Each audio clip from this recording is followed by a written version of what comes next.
बचपन में आपने भी बहते हुए पानी को रोकने की नाकाम कोशिश करी होगी। बहता पानी अपना रास्ता बदल ही लेता है, पर बहना बंद नहीं करता है। लेकिन क्या आपने कभी सोचा है कोई नदी का पानी रोक कैसे सकता है? शायद आपका जवाब होगा नहीं, लेकिन मॉडर्न एरा में ये भी संभव हो गया है। जी हाँ, नदियों पर बड़े बड़े डैम बनाकर रिवर वाटर को भी रोका जा सकता है, और ऐसा लगभग हर कंट्री में किया गया है। पर क्या आपने कभी ये सोचा है कि आखिर नदियों पर यह डैम बनाए कैसे जाते हैं, और नदी के बहते हुए पानी में डैम आखिर बनता कैसे है? नदी के बहते पानी को रोकना, उसे एक रिजर्वेशन में बदलना और फिर उसको मैनेज करना, ये सब आखिर कैसे होता है? अगर नहीं सोचा तो कोई बात नहीं, हम है ना। आज इस जर्नी में हम आपको बिहाइंड द सीन्स पर ले जाएंगे और दिखाएंगे कि डैम को कैसे बनाया जाता है और ये सारा प्रोसेस आखिर काम कैसे करता है। तो चलिए बिना देरी किए हुए वीडियो को शुरू करते हैं। बने रहिएगा वीडियो के अंत तक। प्लानिंग और फीजिबिलिटी स्टडी। दोस्तों, जब किसी नदी पर डैम बनना होता है ना, तो सबसे पहला स्टेप होता है उसकी प्लानिंग और फीजिबिलिटी स्टडी करना। इसका मतलब यह है कि उसको चेक करना कि ये प्रोजेक्ट सच में पॉसिबल है या नहीं, और इससे कोई बड़ा नुकसान तो नहीं होगा, जिसमें कि डैम की लोकेशन को चेक किया जाता है। यानी कि ये चेक करना कि डैम कहाँ बनना है और क्या वो जगह डैम बनाने के लिए परफेक्ट है।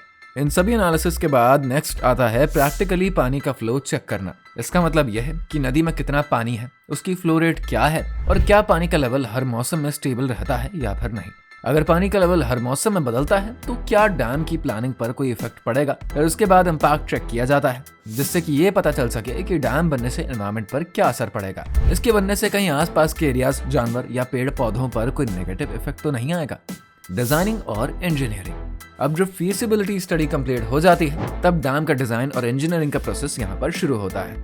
ये प्रोसेस काफी ज्यादा कॉम्प्लेक्स होता है, लेकिन मैं इसे आपको आराम से ही समझाऊंगा। सबसे पहले इंजीनियर्स ये डिसाइड करते हैं कि किस टाइप का डैम बनना है। क्या आपको पता है डैम भी कई टाइप्स के होते हैं, जैसे कि अर्थफिल डैम, ग्रेविटी डैम और आर्क डैम। हर टाइप का डैम स्पेसिफिक लोकेशन और वाटर फ्लो के हिसाब से ही बनाया जाता है।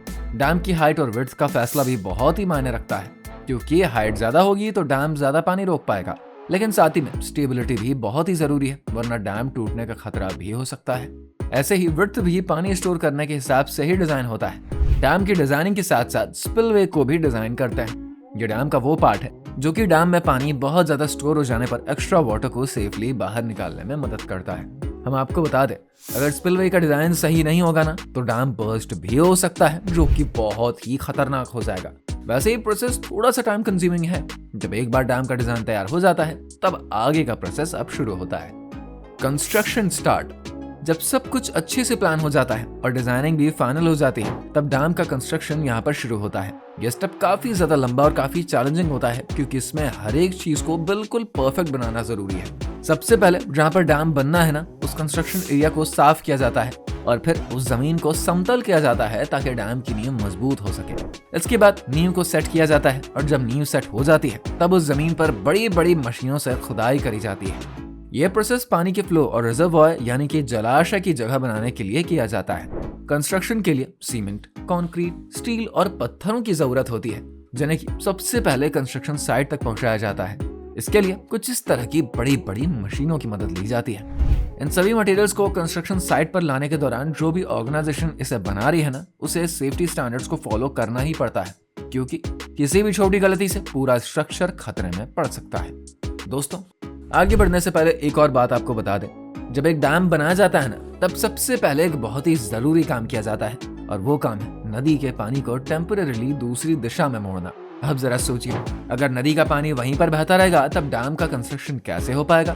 इसका सोल्यूशन इंजीनियर्स डिवर्जन टनल्स के जरिए ही निकालते हैं। डिवर्जन टनल्स एक तरह की बड़ी सी सुरंगें होती हैं, जो कि नदी के पानी को एक अलग रास्ते से बहने में मदद करती हैं, जिससे कि कंस्ट्रक्शन वाली जगह पूरी तरीके से सूख जाती है। फिर इंजीनियर्स बिना किसी परेशानी के बड़े आराम से वहां पर काम करते हैं। वैसे क्या आप ये जानते हैं, अगर नदी के पानी को सही तरीके से डाइवर्ट नहीं किया जाएगा, तो कंस्ट्रक्शन में बड़ी रुकावट भी आ सकती है। इससे डैम की नींव भी कमजोर पड़ सकती है। डैम की कंस्ट्रक्शन वर्क बहुत ही सावधानी से किया जाता है, क्योंकि नदी का पानी फोर्स के साथ ही बहता है। इसीलिए इंजीनियर्स पहले से ही पूरा प्लान बनाते हैं और हर एक स्टेप को अच्छी तरीके से चेक करते हैं। जब डिवर्जन टनल्स का काम पूरा हो जाता है, तब फिर से डैम का कंस्ट्रक्शन बिना किसी दिक्कत के आगे बढ़ता है। जब डैम का कंस्ट्रक्शन कंप्लीट हो जाता है, तब अगला स्टेप होता है उसके रिजर्वॉयर, यानी कि जहां पर नदी का पानी इकट्ठा होता है, उसको भरना। लेकिन ध्यान देने वाली बात है कि पानी को एकदम से नहीं भरा जाता। पता है ऐसा क्यों है? अगर पानी को जल्दी जल्दी भर दिया जाएगा तो डैम पर बहुत ज्यादा प्रेशर आ सकता है, जिससे कि डैम को नुकसान पहुंच जाएगा। इसीलिए इंजीनियर्स इस प्रोसेस को धीरे धीरे और बड़े ही कंट्रोल्ड तरीके से करते हैं। इसके लिए रिजर्वॉयर में पहले थोड़ा थोड़ा पानी भरा जाता है और हर बार डैम की दीवारों को चेक किया जाता है कि पानी का प्रेशर संभाल पा रहा है या नहीं। ये प्रोसेस कई हफ्तों या फिर कई महीनों तक भी चल सकता है, ताकि सब कुछ बिल्कुल सुरक्षित रूप से ही रहे। जैसे जैसे पानी भरता है, रिजर्वॉयर तैयार होने लगता है। जब पानी पूरी तरीके से भर जाता है, तब इसका मतलब होता है कि डैम अब काम करने के लिए तैयार है। इसके बाद डैम का बिजली बनाने, खेती के लिए पानी देने और बाढ़ को रोकने जैसे काम के लिए यूज किया जाने लगता है। ये धीमी प्रोसेस डैम को सुरक्षित रखने के लिए बहुत ही जरूरी है। इससे ये पक्का हो जाता है कि डैम लंबे समय तक बिना किसी परेशानी के ही काम कर सकता है। और इस तरीके से इंजीनियर्स अपनी मेहनत और समझदारी से डैम को तैयार करते हैं। अभी आपको लग रहा होगा डैम का तो काम पूरा हो गया, तो ऐसा बिल्कुल भी नहीं है, क्योंकि डैम का काम अभी तक खत्म थोड़ा ही हुआ है। इसका एक और खास स्टेप टेस्टिंग और मॉनिटरिंग का बचा है। आइए देखते हैं आखिर डैम की टेस्टिंग और मॉनिटरिंग कैसे करी जाती है। ये स्टेप डैम की सेफ्टी और फ्यूचर प्रॉब्लम्स को टालने के लिए बेहद ही जरूरी होता है। टेस्टिंग के दौरान इंजीनियर्स डैम के हर अहम हिस्से को चेक करते हैं। वे सबसे पहले स्पिलवे की फंक्शनिंग देखते हैं। ये इसलिए भी जरूरी है ताकि डैम पर ज्यादा प्रेशर ना आए। स्पिलवे को चेक करने के बाद पानी के फ्लो पर नजर रखा जाता है। इंजीनियर्स ये देखते हैं कि पानी का प्रेशर ठीक है या फिर नहीं, और डैम की दीवारें स्टेबल है या फिर नहीं। ये सब जांच इसलिए जरूरी होती है ताकि अगर कोई भी समस्या हो तो उसको जल्दी से जल्दी ठीक किया जा सके। और मॉनिटरिंग का काम तो लगातार चलता ही रहता है, जिससे कि फ्यूचर में कोई भी अनएक्सपेक्टेड प्रॉब्लम्स बिल्कुल ना हो। ये सभी स्टेप इंश्योर करते हैं कि डैम बिल्कुल सेफ है और लोगों के लिए फायदेमंद है। इस तरह की टेस्टिंग और मॉनिटरिंग डैम को स्ट्रॉन्ग और लॉन्ग लास्टिंग बनाती है। दोस्तों, जब डैम बनकर रेडी हो जाता है, तब उसका असली काम यहाँ पर शुरू होता है। डैम का मेन पर्पस होता है कि पानी को सही तरीके से मैनेज किया जा सके। और अगर डैम के साथ एक हाइड्रो इलेक्ट्रिक पावर प्लांट भी लगा है ना, तो ये पानी की मदद से इलेक्ट्रिसिटी जनरेट कर देती है। इसके अलावा डैम बारिश के सीजन में बाढ़ को रोकने का काम करती है। जब नदी में ज्यादा पानी आ जाता है, तब डैम उस पानी को कंट्रोल करके आसपास के एरियाज को सेफ रखता है। लेकिन डैम को कॉन्टिन्यूअसली मेंटेन करना बहुत ही जरूरी होता है। इंजीनियर्स हमेशा डैम के हर पार्ट को मॉनिटर करते हैं। अगर कोई छोटी सी भी प्रॉब्लम कहीं दिखाई पड़ती है ना, तो उसको तुरंत फिक्स करते हैं। डैम को टाइम टू टाइम क्लीन भी किया जाता है ताकि मिट्टी या कचरा कलेक्ट ना हो सके। ये सब एफर्ट्स इसलिए होते हैं ताकि डैम लंबे टाइम तक प्रॉपरली काम करे और लोगों के लिए बिल्कुल यूजफुल रहे। इस तरीके से डैम का ऑपरेशन और मेंटेनेंस उससे सेफ और रिलायबल बनता है। फाइनली टेस्टिंग और मॉनिटरिंग के बाद dam full and final ready हो चुका है। तो गाइस, आज हमने जाना कि नदी पर डैम कैसे बनता है, उसका पूरा प्रोसेस क्या होता है। जैसे कि आपने वीडियो में देखा, ये प्रोसेस काफी ज्यादा लंबा और काफी चैलेंजिंग होता है। लेकिन जब डैम बन जाता है ना, तब ये एक बहुत ही बड़ा रिसोर्स बन जाता है।